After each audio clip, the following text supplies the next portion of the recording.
If you're caring for someone long term and you're tired, but you don't really talk about it, if you've said, "I'm fine, I can handle it, I just need to push through," pause for a moment, because caregiver burnout doesn't usually look dramatic.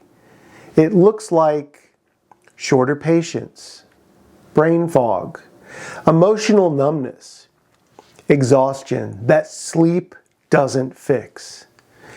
And most caregivers don't recognize it until they're already running on empty. In the next few minutes, I'm going to help you do 3 things.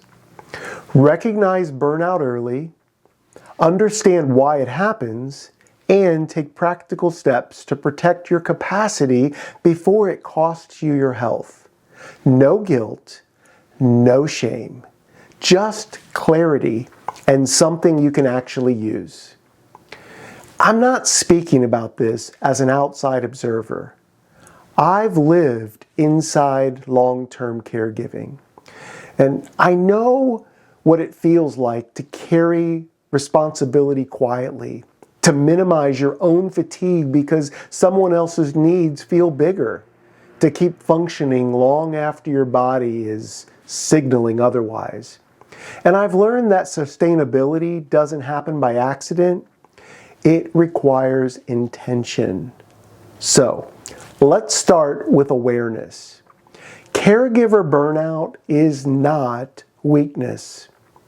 It's prolonged stress without adequate relief, and it builds quietly.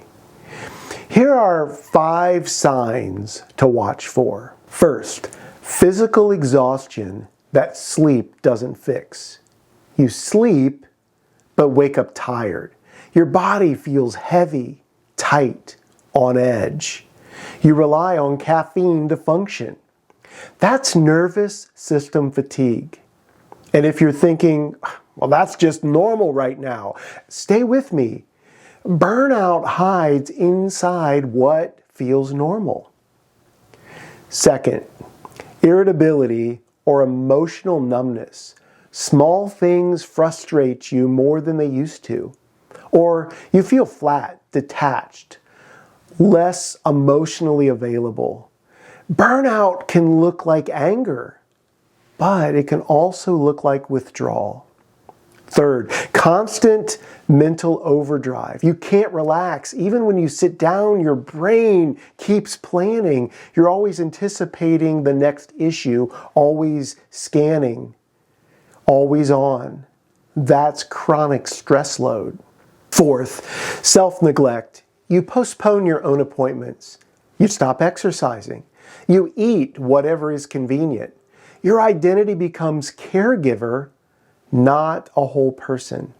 And fifth, endurance mode thinking. I'll rest later.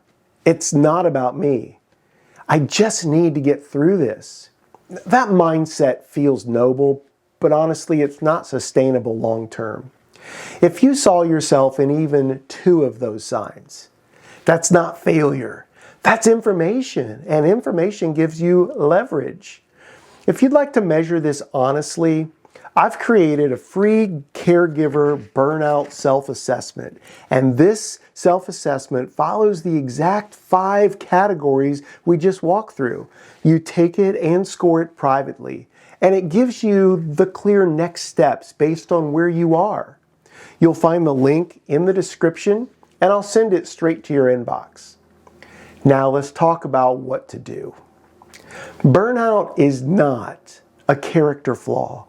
It's a capacity warning. And capacity can be rebuilt.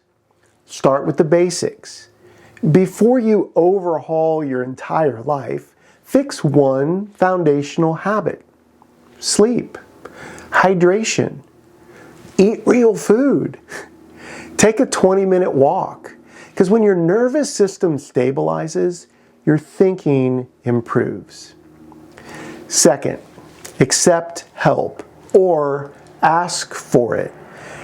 This is where I need to be honest. My biggest weakness as a caregiver has been asking for and receiving help. I like to be in control. I don't like appearing not enough, especially when caring for my wife. There's just something inside me that wants to prove I can carry it, handle it, manage it. But I've learned that trying to do everything alone doesn't make me stronger. It makes me depleted. Over time, I've had to work on allowing others to step in, and I've realized something important. Allowing others to help is good for me, and it's good for them. It gives people an opportunity to serve. Dr. Gary Chapman talks about this in his book, The 5 Love Languages. One of those love languages is acts of service. For some people, doing something practical for you is how they express care and love. When we refuse help, sometimes we're unintentionally blocking the way they show love. So remember, receiving help isn't weakness. It's relational humility.